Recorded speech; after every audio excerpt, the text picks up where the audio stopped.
I can't be the only one that feels disappointed in the entire WrestleMania that I just witnessed. It was literally the most predictable WrestleMania that I've ever watched in my lifetime. I want to say that was probably the most bogus WrestleMania. The only things that I liked about the WrestleMania were predictable, like I said, but John Cena, not John Cena, but Jey Uso winning the title from Gunther. But in the way that Jey Uso won against Gunther, I was highly disappointed. I felt like Jey Uso was going to win because of the push and the popularity and the merchandise that he's been pushing. Everything was in favor of Jey Uso winning the title. But for Gunther to tap out as fast as he did to his own submission, it was a huge letdown. Um, Naomi, Naomi versus Jade Cargill. That match kind of sucked. That match kind of sucked. Big old balls.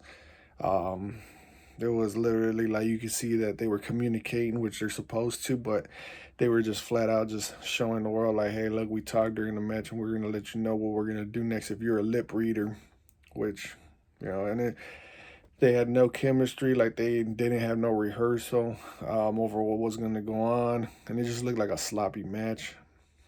And then trying to think of the New Day versus the War Raiders. Those guys came out. Those guys came out. The War Raiders in some Burger King outfits. Them dudes look straight. Just I don't know why those guys are still around in the WWE. It's just and then they put the titles on them too. Like for what? Dudes suck. They've tried like different gimmicks. The War Raiders, the Viking Raiders, and all kinds of stuff. They're gonna be called the Burger Kings next because they came out with their plastic helmets. That was ridiculous. I knew that New Day was gonna win. They've been having a big push, and the War Raiders, they're just stare, bro. Like there's nothing good about them. I don't care if they can wrestle or not. They're like the Creed brothers. They suck. Let's see. After that was the U.S. title, which was LA Knight versus Jacob Fatu. I thought that match was pretty decent.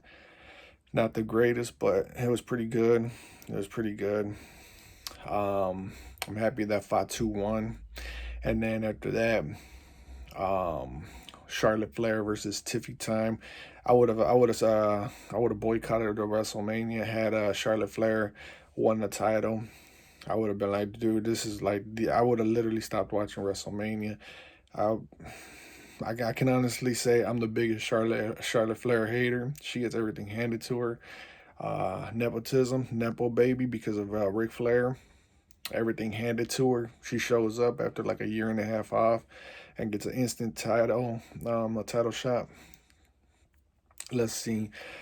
The main event of night one, Roman Reigns, CM Punk, Seth Rollins. That was a pretty good match. It was dramatic. It's what you expect out of the WWE and a WrestleMania. That was the best part of night one.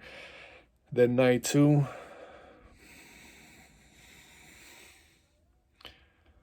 that's all I gotta say. Let me see matches that I remember. I knew that in the Intercontinental title match, what's his name, Dominic Mysterio was gonna win because long-term rivalry. If you know how Triple H operates, which we all should know by now, Triple H loves a long game, and he loves the Judgment Day. And Braun Breaker and Penta don't need the title for the crowd to recognize them, or they don't need the title, I should say, so that way they can get more airtime. The way you had to look at the titles of championship holders is they need that title because they want to get that big push. And had Braun Breaker won the title, it would have been the same old, same old. They haven't really done anything with Braun Breaker as the Intercontinental title. There's been weeks upon weeks where the guy's not on TV, so I knew he wasn't gonna win based on that aspect. Penta, he's fairly new. He hasn't paid his dues. I think he's only wrestled maybe like 6 times, and you can't just win on your first WrestleMania and only be in WWE for like about a month and a half, 2 months, if that. And then Finn Balor. It made perfect sense for Finn Balor to lose to Dominic because it's cinematic, um, and it sets up the jealousy that Finn Balor is going to have um, over Dominic Mysterio, and either Dominic Mysterio is going to get kicked out and turn into a face, or Finn Balor is going to kick himself out, or he's going to get jumped out the same way that Damian Priest got beat out of Judgment Day, and before that, Edge got jumped out of at a Judgment Day. So long term makes perfect sense. Let's see what else happened. John Cena. I guess we could jump right into that one. That was the most. That was one of the worst finishes in any PLE pay per view, whatever you want to call it, that I could ever remember. It was a slow match to begin with.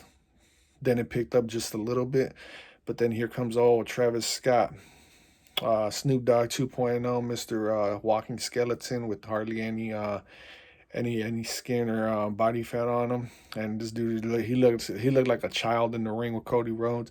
And then Cody Rhodes is sitting there struggling to hit John Cena over the head with the belt when the referee isn't looking. I was like, dude, this is ridiculous. So that match, I don't know, that match sucked. I know what else happened. Liv Morgan, Becky Lynch, Lyra Valkyria. I thought that was pretty interesting. That was one of the cool moments right there because two females from Ireland are tag team champs, the first time in WWE history. I'm pretty sure. Let's see what else. I wasn't really surprised with Becky Lynch coming back as a surprise partner, um, because I was like, wait a minute, Bailey's injured, and she can't compete.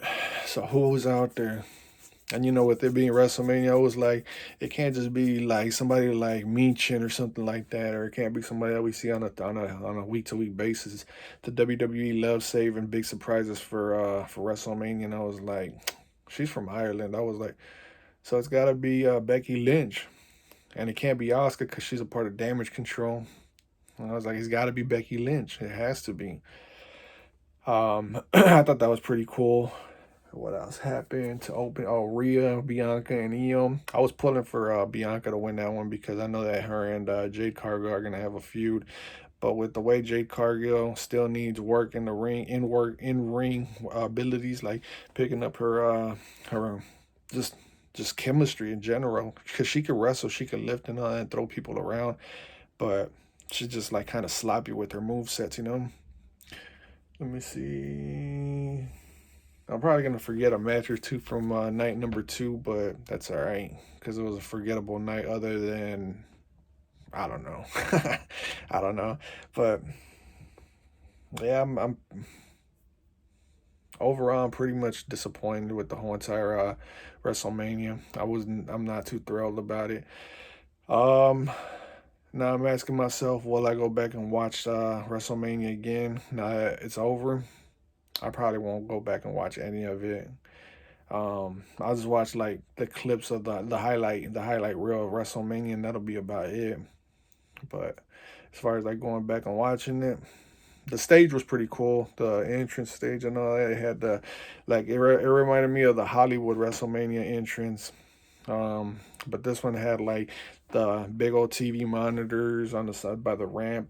Oh yeah, Logan Paul versus AJ Styles. That was interesting because I thought that Karrion Kross. I knew he was going to come out because him and AJ Styles have been kind of like going after each other a little bit, and then they just wrestled AJ Styles and Karrion Kross within the last week or so. And I was like, is Logan Paul gonna join with Karrion Kross? Are they gonna form a clique, a faction? He came out and what you called it, Logan Paul capitalized and took the victory, which I thought was pretty cool. Now you got to put some respect on Logan Paul's in-ring abilities because when the guy's in there, he's in there. He knows how to wrestle. He can bounce around and fly. That guy's good. Let's see. I'm trying not to forget any matches. I know I'm forgetting one or two. I want to say that's about it. But let me know what you guys thought about WrestleMania Night 1, Night 2, which one was better. I'm going to say Night 2 was better than Night 1. But that's my opinion. I'd love to hear what you guys had to say about it. Yeah, let me know in the comments. Skull Vikings.